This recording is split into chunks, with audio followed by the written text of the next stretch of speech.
Telangana CM Revanth Reddy చెప్పే మాటలకు చేతలకు సంబంధమే లేకుండా పోయిందని బీజేపీ శాసనసభాపక్ష నేత ఏలేటి మహేశ్వర్ రెడ్డి విమర్శించారు. కేసీఆర్ అవినీతి అక్రమాలను ప్రస్తావించారే కానీ చర్యలు తీసుకునే విషయంలో దాటచేత ధోరణి అనుసరిస్తుండటం పట్ల అనుమానం కలుగుతోందన్నారు. కేసీఆర్ చేసిన తప్పిదాలకు ఏళ్ల తరబడి జైల్లో ఉండాల్సి వస్తుందన్న సీఎం రేవంత్ రెడ్డి కనీసం ఒక్క కేసు కూడా నమోదు చేయలేదని మహేశ్వర్ రెడ్డి ప్రశ్నించారు.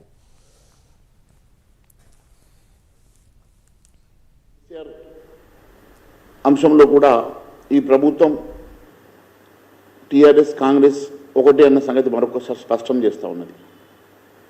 వీళ్ళిద్దరిది కూడా డూప్ ఫైటింగ్, ఒకటి తిట్టినట్టు చేస్తే మరొక రేషనట్టు చేయాలనే ఆలోచనతో ముందుకు సాగుతున్నట్టుగా అనిపిస్తున్నది. కొండందో వెలుగను పట్టినట్టు ఏదో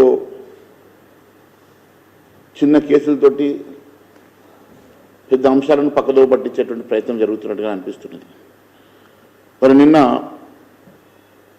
ప్రభుత్వంలో జరిగిన అక్రమాలు ఆయన కుటుంబం 1000 సంవత్సరాలు జైల్లో పెట్టినా కూడా చాలదని చెప్పినటువంటి ముఖ్యమంత్రి గారు మరి 1000 సంవత్సరాలు జైలు శిక్ష చేసేంత తప్పులు ఏమేమి ఉన్నాయో, మరి ఇప్పటివరకు ఎన్ని కేసులు పెట్టారో, ఇప్పటివరకు వారి మీద ఎన్ని ఇన్వెస్టిగేషన్స్ నడుస్తూ ఉన్నాయో, ఎన్ని ఎఫ్ఐఆర్ ఫైల్ చేశారో కూడా ఇప్పటివరకు స్పష్టత లేదు.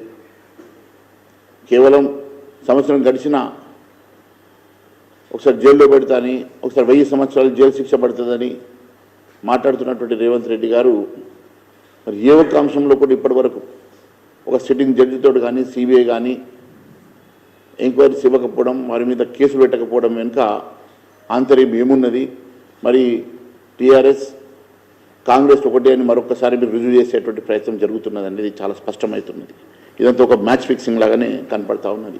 కేసీఆర్ అంశంలో కూడా ఈ ప్రభుత్వం టీఆర్ఎస్ కాంగ్రెస్ ఒకటే అన్న సంగతి మరొకసారి స్పష్టం